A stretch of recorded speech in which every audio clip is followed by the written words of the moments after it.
Hey guys, today we're felling this large pine.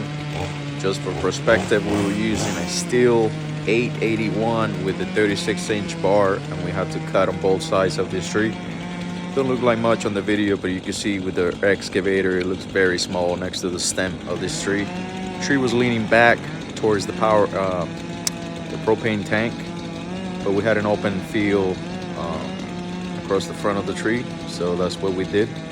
Save the customer money by felling this tree as opposed to having to climb and lower all the branches over the propane tank.